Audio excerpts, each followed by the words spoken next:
Hello everyone. So we have been discussing about how we can implement pipelining in our microarchitecture.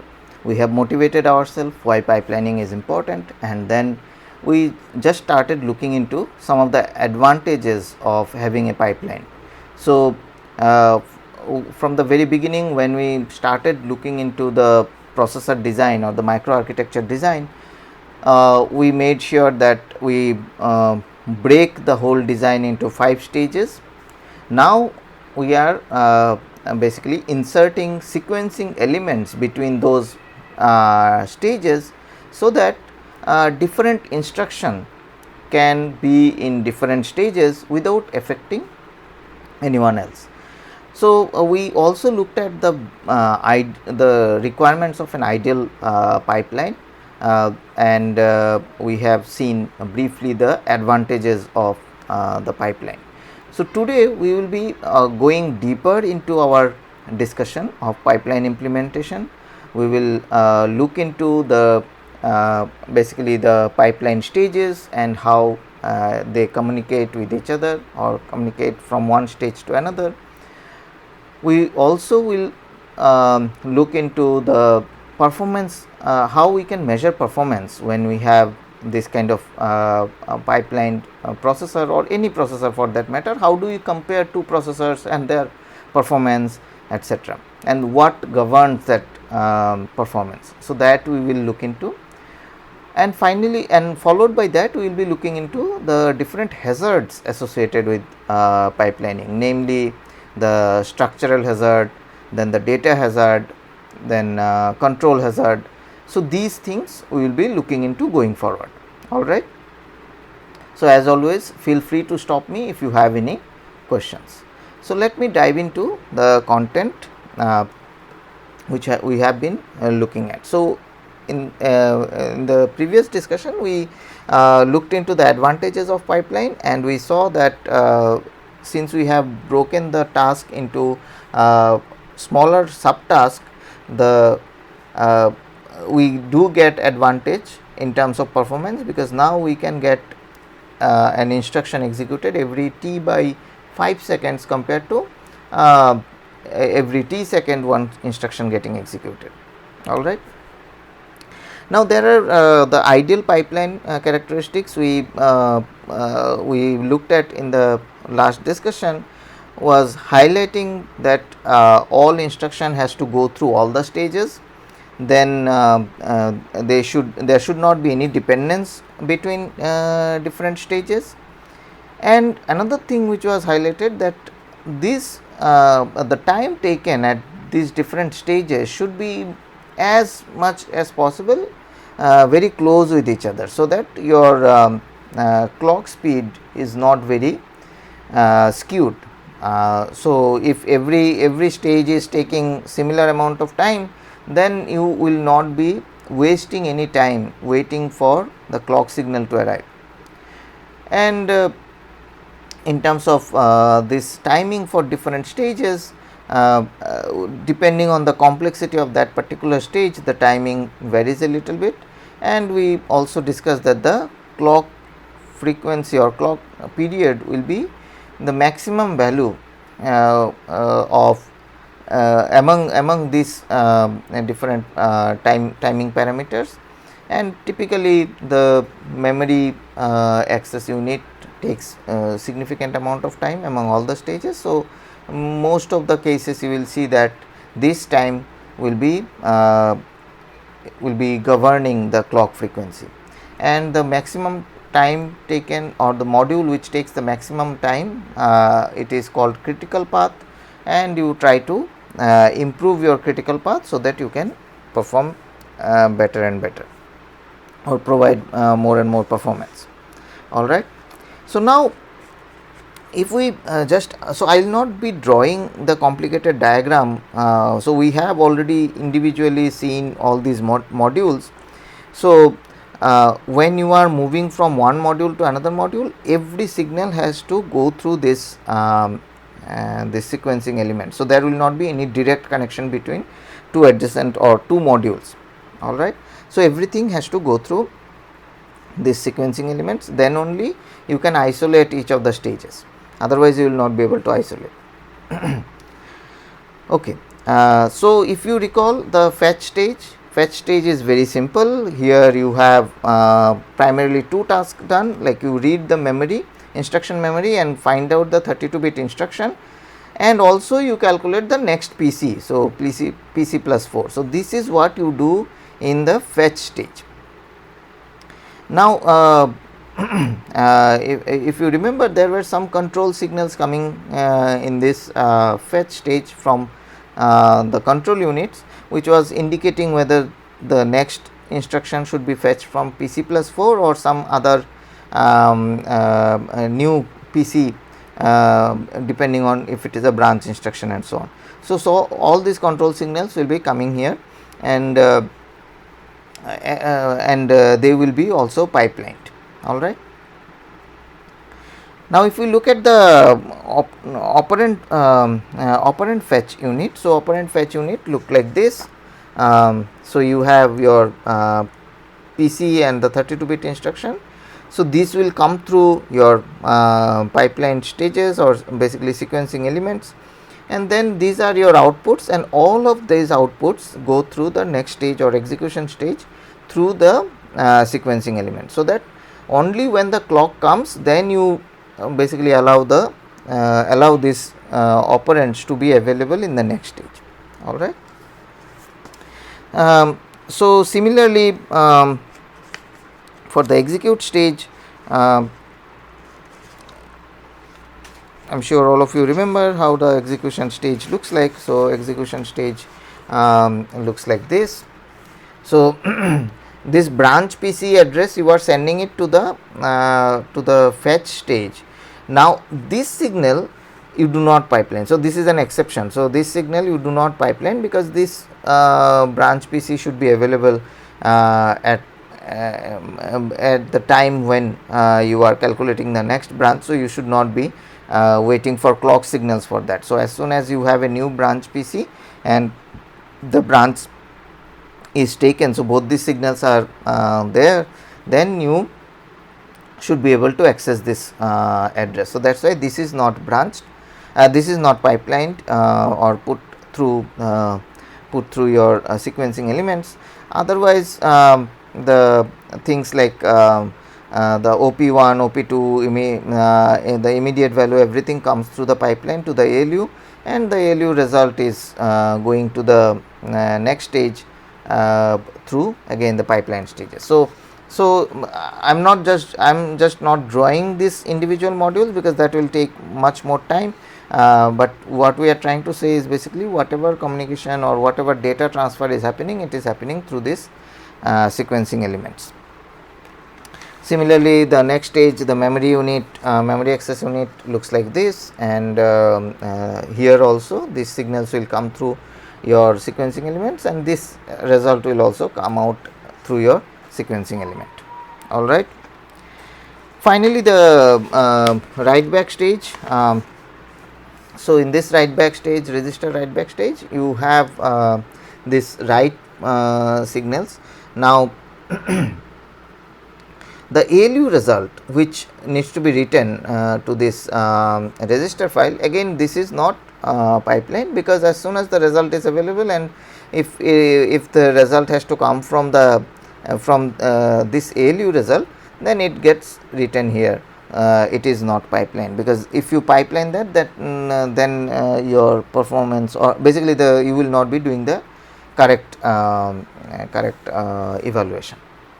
All right. So now this is how your pipeline diagram will look like, and for all practical purposes we will be drawing our pipeline diagram like this block diagram only.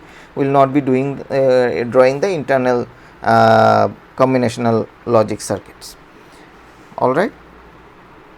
Now this is one thing which is very important to realize, is that once you fetch an instruction and decode an instruction, you will be, depending on that specific instruction, you will be generating all the control signals, as we have seen in our previous class. Now these control signals are valid for this particular instruction which you are dealing with currently, or from which you have generated the control signal. So, as the instruction moves from stage to stage, those appropriate control signals should be also moving with that, because it should not be the situation where, let us say, your one instruction has moved to execution stage, you are generating or you are decoding another instruction and you are generating new control signals, and those new control signals are now interfering with the instruction which is in execution stage. So, the control signals which are generated for a particular instruction, let us say instruction number 1, that should also move with the instruction itself, so that you have appropriate control signal in each of the stages. So, this is important. You can think of basically one way to think of it is basically your control signal is also pipeline. So, basically if this is where the control signals are generated, then all the control signals are connected to these different modules, but they are connected through pipeline through this resistor, so that every time clock comes, the control signal also moves along with the instruction. The book talks about a slightly different concept called instruction packet. So, as if you have generated the control signals here, and then you whatever you move from one stage to another, you call it instruction packet, and inside the packet you have all the required control signals as well. All right. So, both these are fine. You can think of both these approaches, and both these are absolutely all right. So, to me it looks like basically imagining it as a pipeline structure looks much more simpler or much more systematic. So, basically you have all your control signals. So, let us say this is your control unit. It generates all the control signals which are required for these different modules. So, basically let us say control unit is sitting somewhere, and it is controlling or giving some control signal here, giving some control signal here, and subsequent stages and so on. All right. Now, to make sure that the control signals are also going through this along with the instruction through the pipeline. So, you can use this pipeline elements or sequencing elements to make sure that the control signal is also pipelined. Okay. I hope this makes sense. All right. Now, let's before doing anything else, let's try to understand how do we analyze the performance of a processor. So, basically, how do we analyze performance of processors?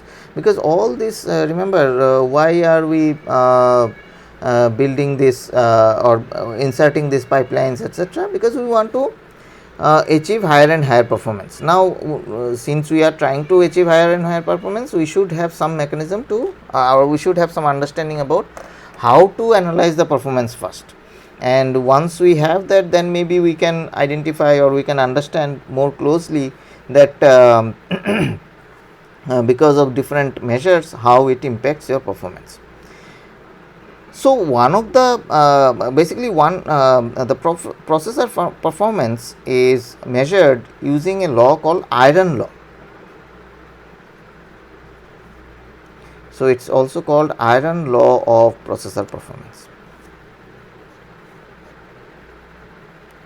Right. So, what this iron law says?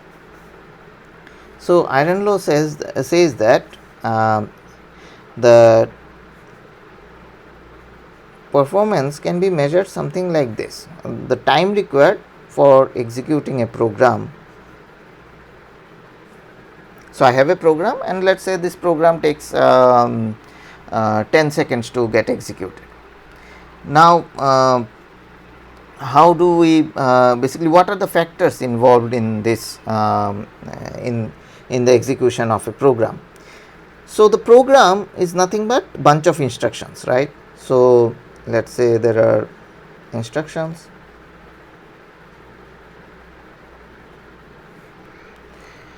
So, number of instructions per program, if we multiply that with how many cycles it is required to execute one instruction. So, cycles per instruction, alright. And then the next thing is basically what is the time required for each cycle.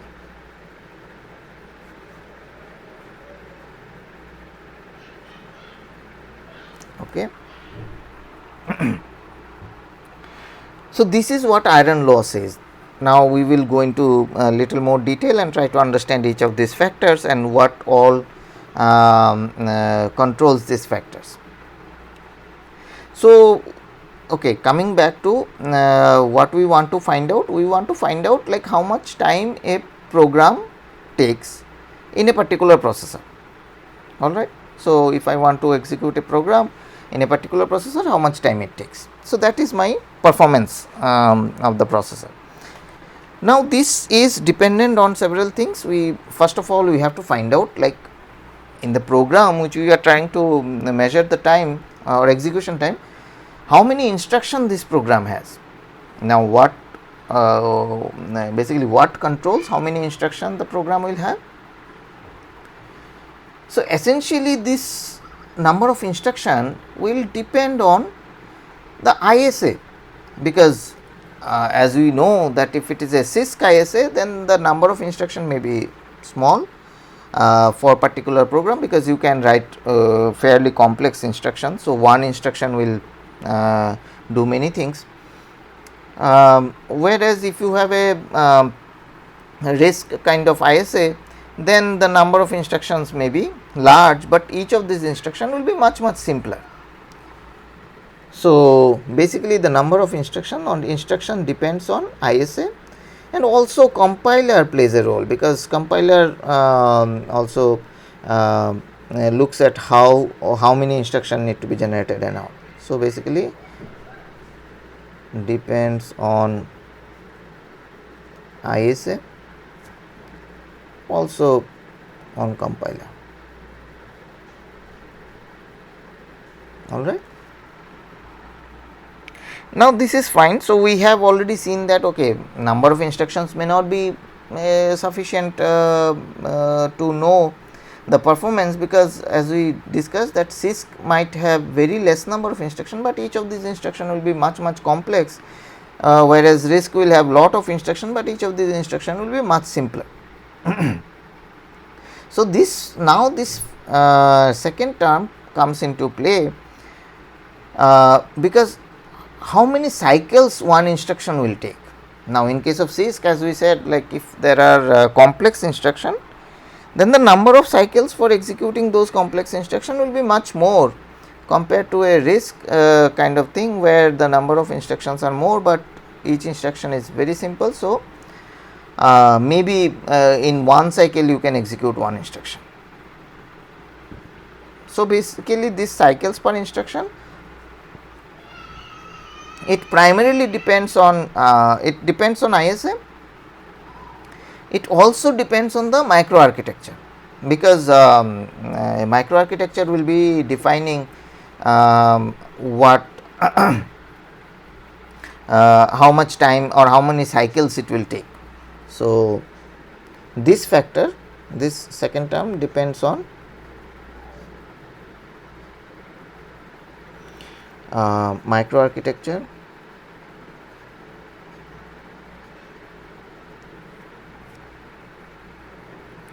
and also IS. All right. Now, okay, now we have got some sense like number of cycles per instruction. So, but this cycle again can be very deceptive tool, because let us say I claim that okay, I need 10 cycles to execute this program, and whereas somebody else says that okay, I need 20 cycles to execute this program. But if we do not have enough information about the duration of a cycle, like how much time actually is one cycle, then this information is not sufficient. So, basically I can say that okay, 10 cycles per, I need 10 cycles per instruction, but my cycle time may be, let us say something like 100, whereas somebody else can say that okay, I need 20 cycles, but my cycle time is let us say 30 or something like that. In that case, the processor which we are which takes 20 cycles, that will perform still better compared to the processor which is taking 10 cycles. So, only cycle information is not sufficient. So, we need to know how much time each cycle is taking. Now, what will basically what factor will determine the time per cycle? So, that is basically technology as well as microarchitecture. Now, if you take a let us say 22 nanometer technology, then the switching speed will be much faster compared to if you take let us say 180 nanometer. So, the time required to execute one cycle will depend on technology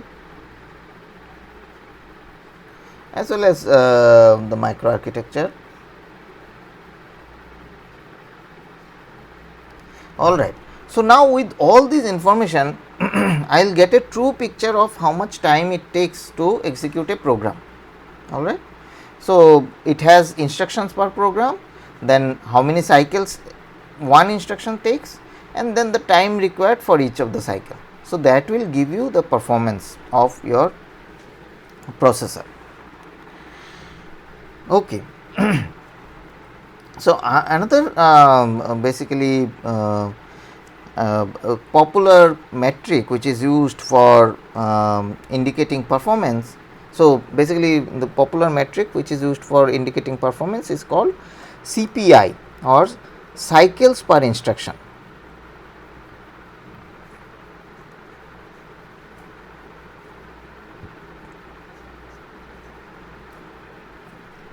So, cycles per instruction. Now, again this may not be this only may not be sufficient, because as we mentioned, like cycles can be high, cycles per instructions can be high, but the actual cycle time can be low, and that you have to be careful about. So, the another term which is nothing but the reciprocal of this CPI is called IPC, or instructions per cycle. Instructions per cycle, and as you can intuitively say, see, it is 1 by CPI. Alright. So, our objective should be to achieve a higher and higher performance processor. The cycles per instruction should be low, and if you are measuring in terms of IPC, then the IPC should be high. So, basically instructions per cycle should be high. Alright. Now, if you have a unpipelined machine, then or single cycle machine. So, there is no pipelining inbuilt. In case of single cycle unpipelined machine, the CPI, if you want to find out, or if you note it down, single cycle unpipelined machine.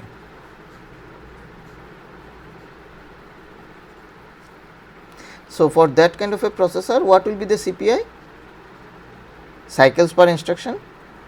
So, we are talking about the machine where basically all these blocks are there, but they are directly connected. There is no pipeline, no pipe sequencing element in between. So, one instruction comes, it goes through each of these different modules, then the instruction gets executed, and then at that time you have the result. So, the next instruction will come after this instruction is out of this pipeline, out of this execution. So, you see that the cycle is pretty long, because the cycle is the time after which the next instruction comes in.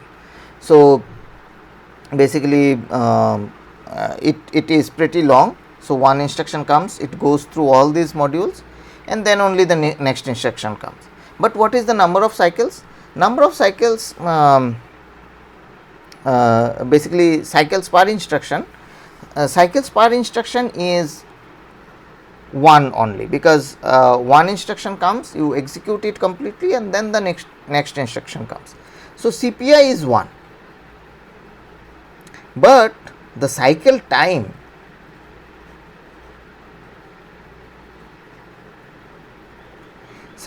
is pretty long, right, because you this whole thing is 1 clock cycle, and basically 1 cycle, and this is pretty long. That is what we are trying to highlight here. But similarly, if we look at a pipelined microarchitecture, so this is different microarchitecture.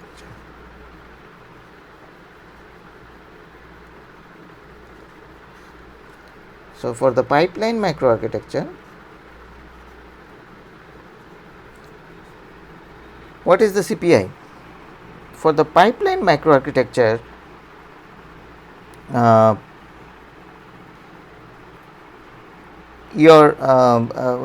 if we pictorially see that, before we answer this question, let us try to pictorially see the situation we are talking about. So, let me draw it in a new page. So, for an unpipelined microarchitecture,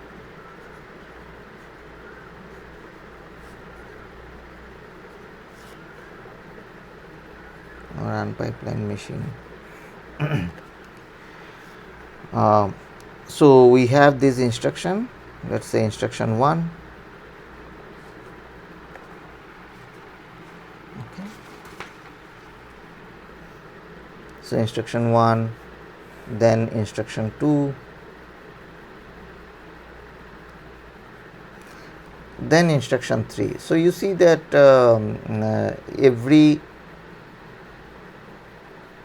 this is instruction 3. So, basically we have so these are your each cycles. So, you have 3 instructions executed in 3 cycles. So, you have CPI equals 1, CPI is 1, but the cycle time is pretty long. So, this is your whole cycle time.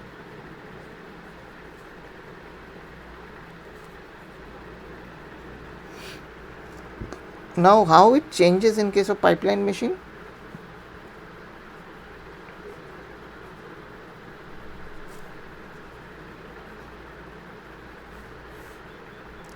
So, in case of a pipeline machine, I have this is my instruction 1.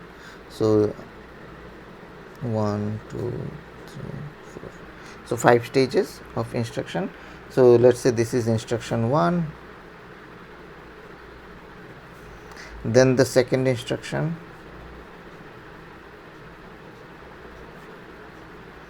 and then the third instruction.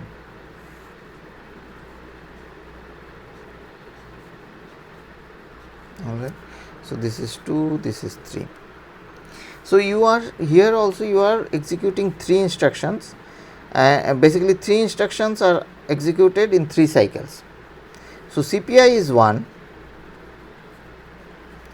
and the cycle time, you see the cycle time is significantly small compared to the unpipelined machine.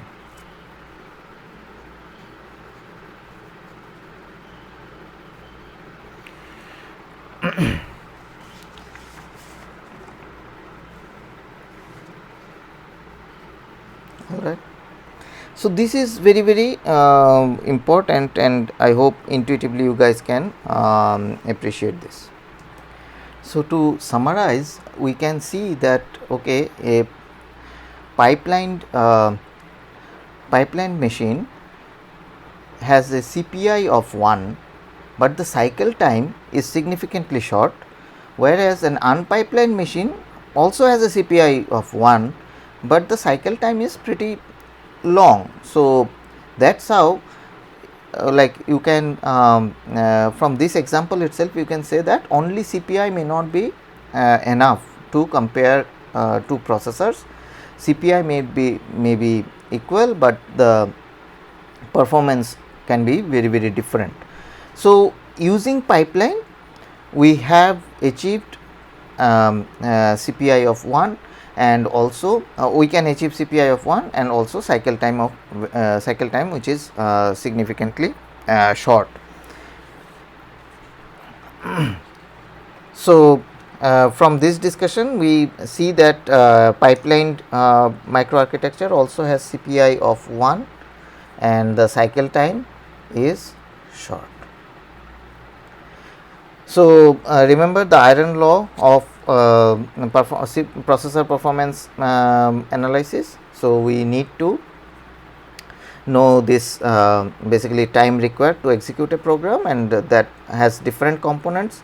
The number of instruction will depend on the ISA, the cycles per instruction. Here it will depend, number of cycles per instruction will depend on the microarchitecture and also ISA.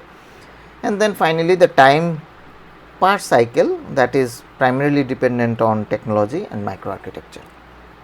So CPI and IPC, we will be using these terms very frequently to basically compare or compare different processors. Okay. So now before we start discussing about the hazards, it's also important to know how we should draw the pipeline diagram. So in the last lecture we have got one glimpse of it, but I would like to just highlight this thing in little more systematically. So the pipeline diagram.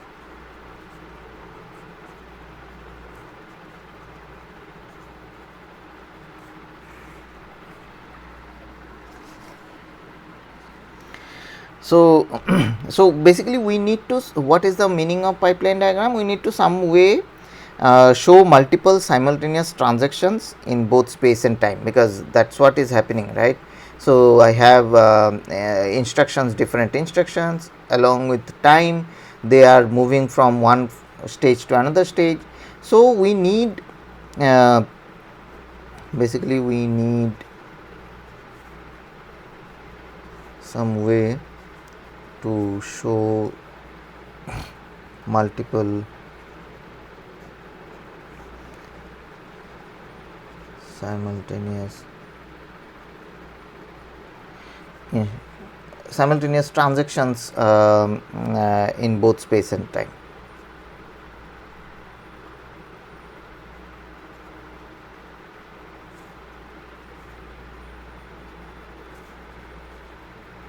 Space and time.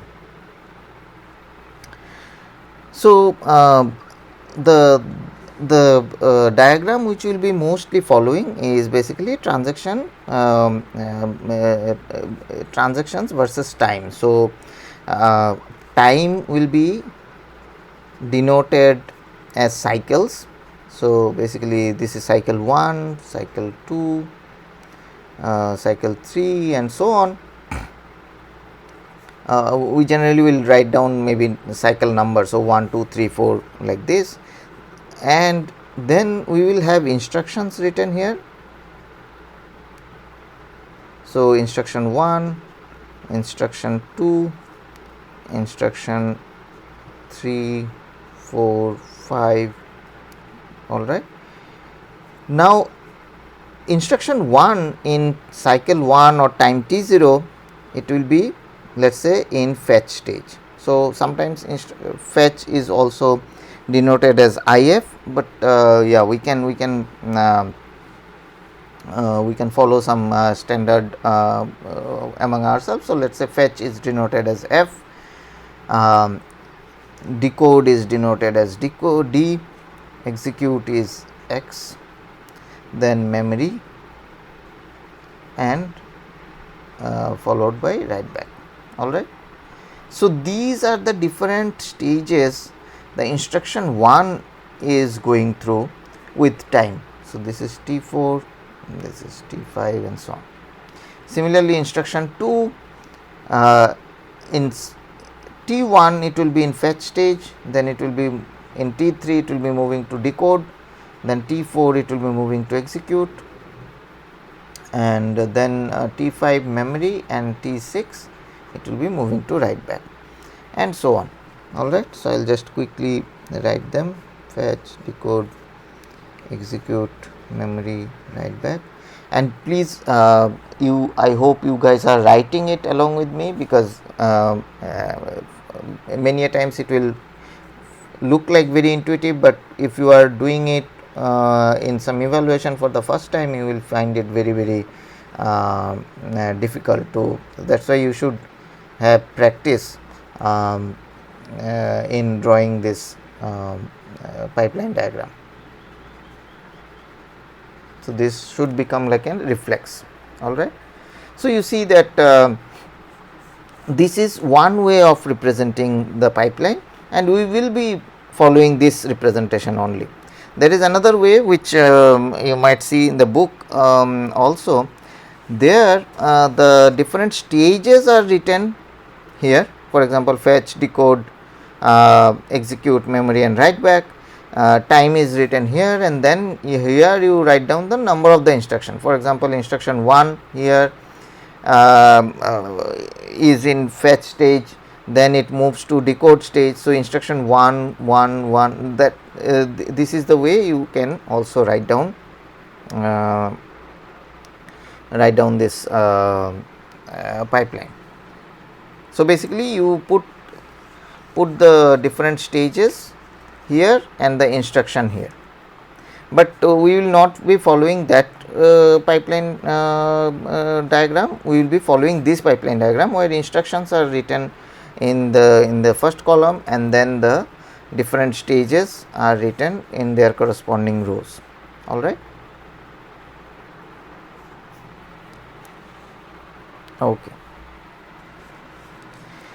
Okay. So, now we will be discussing about hazards, and we will start with data hazard. All right.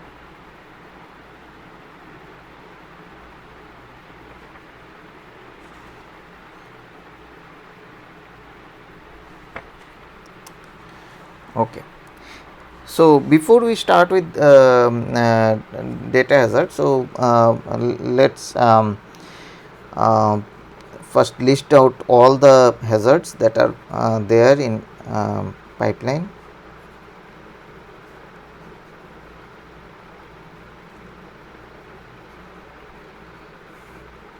So, there are different kind of hazards. So, there is structural hazard,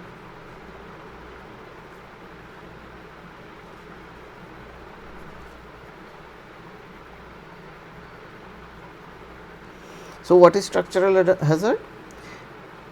So, if an instruction which is in the pipeline needs a resource which is being used by another instruction in the pipeline, okay, so then it leads to a structural hazard.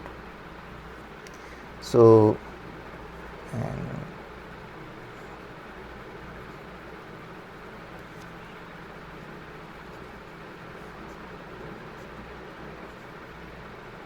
pipeline needs a resource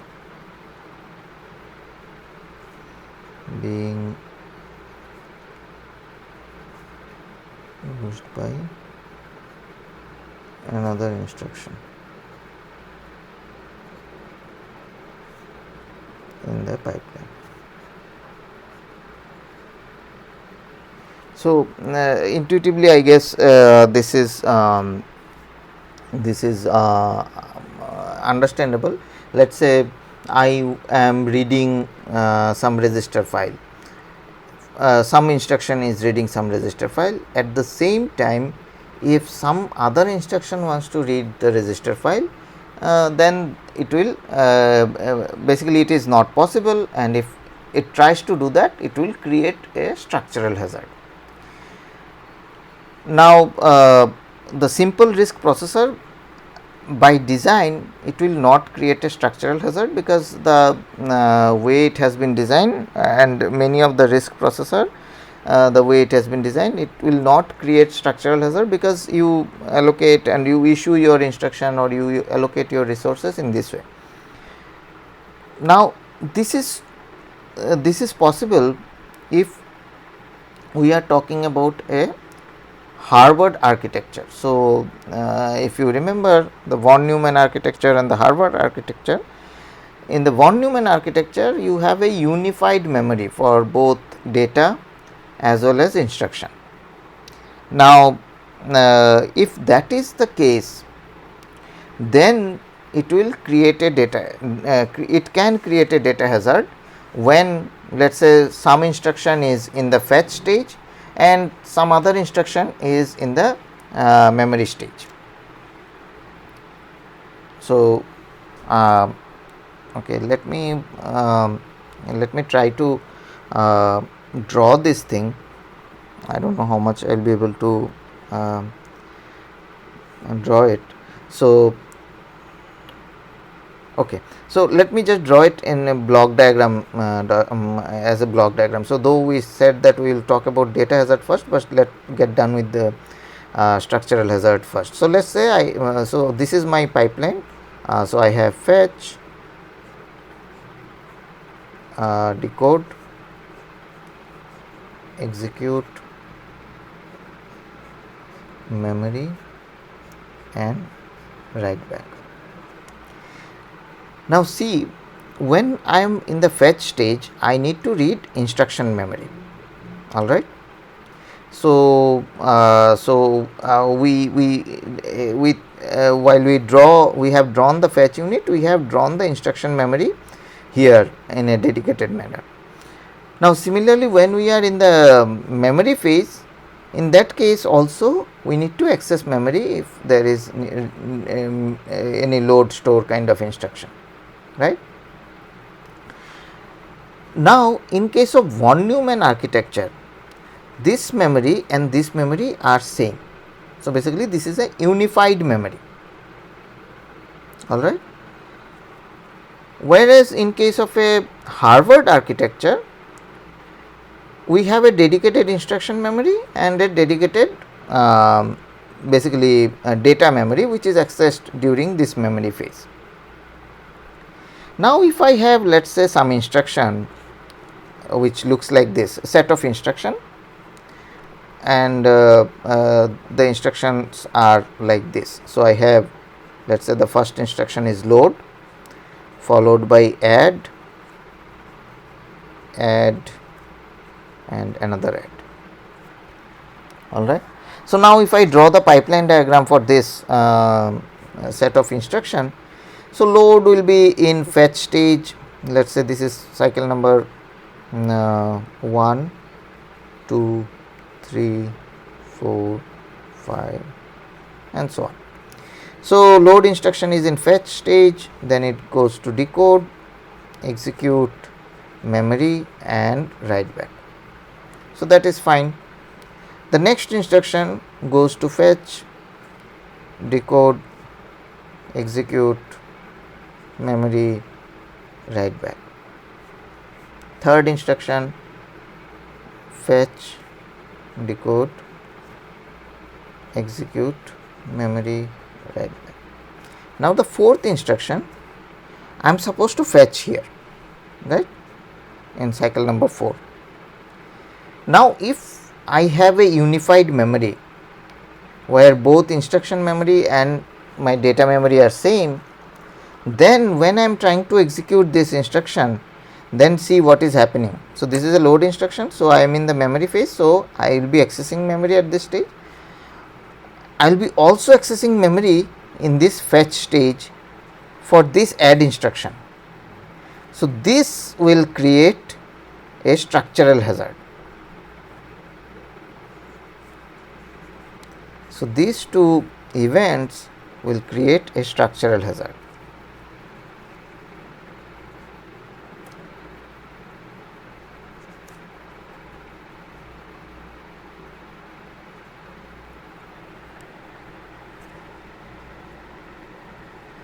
Okay, it will create a structural hazard. So, when it will create a structural hazard? When you have, when unified memory for instruction and data is used. So, to avoid that, what you can do? You can use a Harvard architecture where the instruction memory and data memory are completely independent, and in that case you do not have any hazard, because at that time, like, your fetch will be trying to fetch from instruction memory, which is independent of the data memory which is being accessed in this by this instruction. Okay. So, this is structural hazard by design, like simple RISC and most of the other RISC which do not use unified memory, you do not have structural hazard. All right. I hope this makes sense.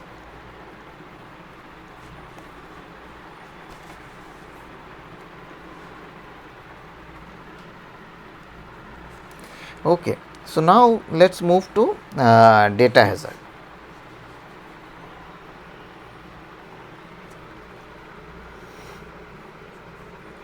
Data hazard is very important, and like, you can't really avoid data hazard.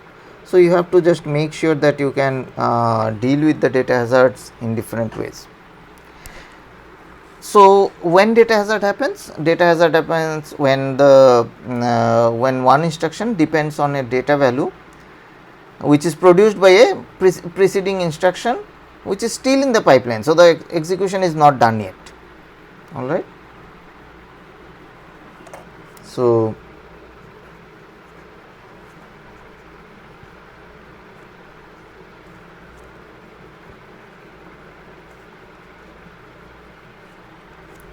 one instruction depends on a data value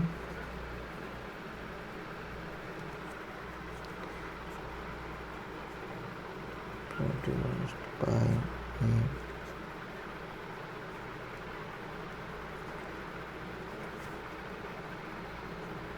preceding instruction still in the pipeline.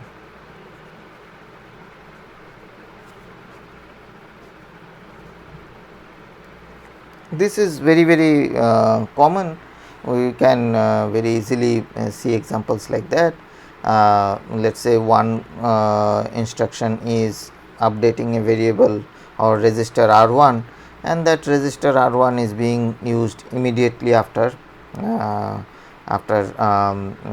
that instruction. So, basically something like, let us say I have an instruction add R1, R2, R3, and then followed by that I have another add which is let us say R4, R1, R5. Okay. So, here we are updating R1, and in the next immediate instruction we are trying to use R1. So, this kind of hazard, this kind of data hazard is called read after write. Read after write data hazard.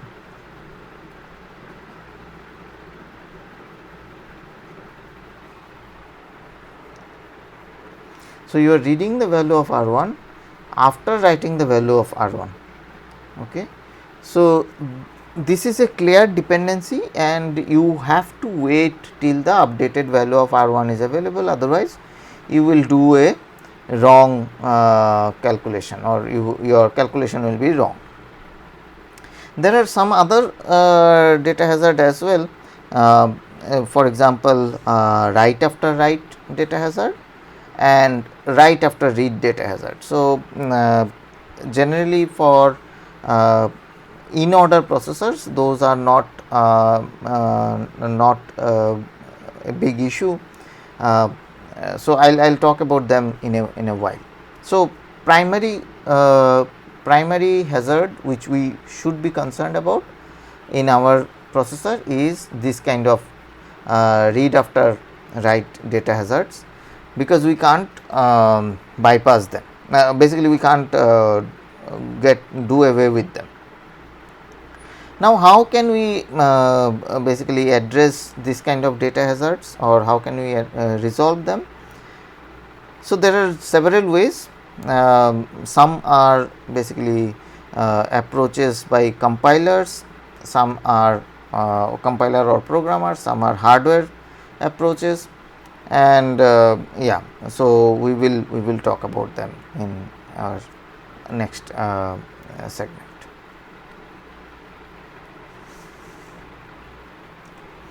Okay, so to understand this data hazard even more, we can write down the pipeline diagram for both these instructions. So, it should not take much time. So, we have our first instruction add. So, these are your cycle numbers 1, 2, 3, 4, 5, 6 and so on. So, add instruction is in fetch stage, then decode, then execute, then write back, and then memory.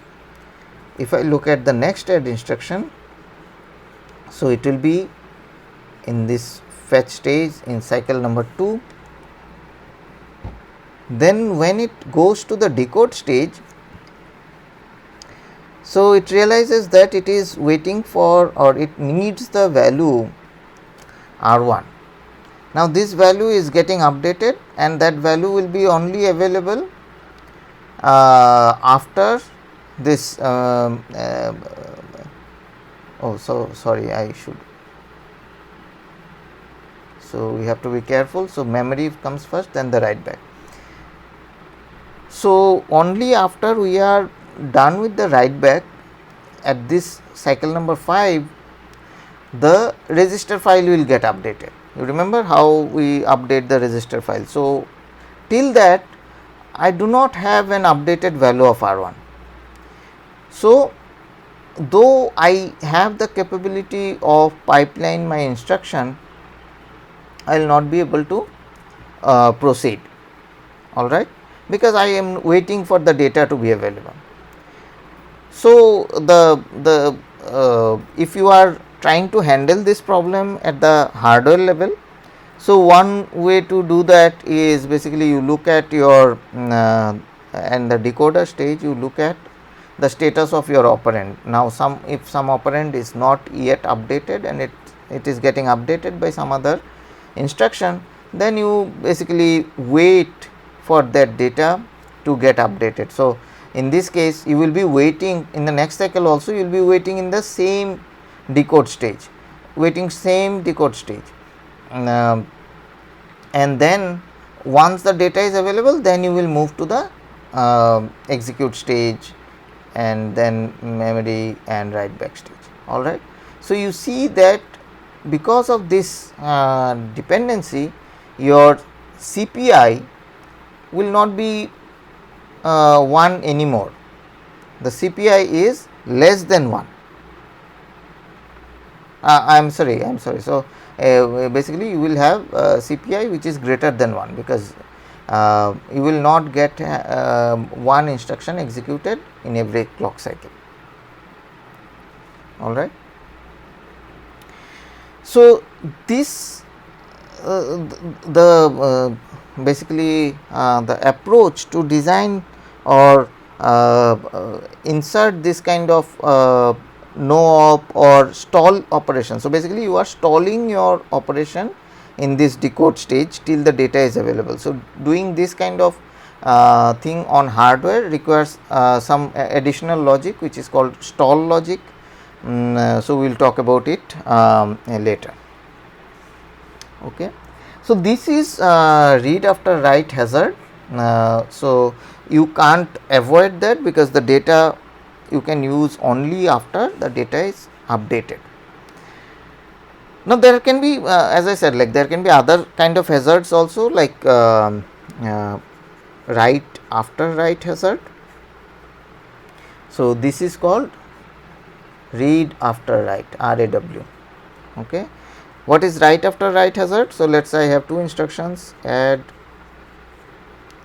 R1, R2, R3 followed by subtract R1, R4 and R3. Now, you see that there are two instructions which are updating R1. Now, in case of in order processor, so the processors which we are primarily looking at in this course are all in order processors. So, that means the order of instructions will be maintained as specified in the program. There are some processors which can execute things out of order. Now, for those processors, I basically I can shuffle this instruction, or there might be a situation where I execute this instruction first compared to this one. Now, if that happens, then I will be basically updating R1 wrong in a wrong manner, because I am supposed to first update R1 through this add instruction, and then I am supposed to update R1 using this subtract instruction. Now, if I interchange these two positions, or I interchange this instruction, then the final value will what I will get in R1 will not be the appropriate one which the programmer wanted to have. So, basically this kind of hazard is called write after write hazard. So, you are writing after another write. So, in those situations you have to maintain the order in which this R1 was supposed to get updated. The other hazard data hazard is called write after read hazard. So, again we can understand this using this two instructions. All right, and then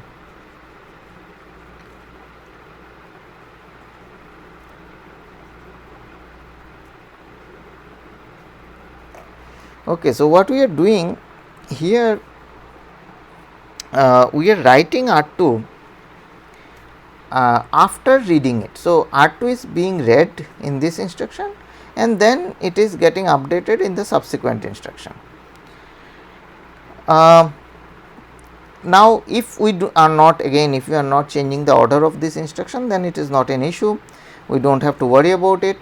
But if we are dealing with a out of order processor, then we have to make sure that we preserve this sequence, because it should never happen that R2 gets updated first and then I basically execute this add instruction, because then the value of R2 will be wrong, which will be used in this add instruction. So, these are the different data hazards which are there, but as we mentioned, like we will be primarily focusing on the read after write and data hazard in this course.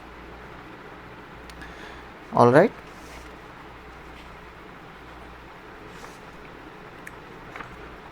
Okay. So, we are left with control hazards. So,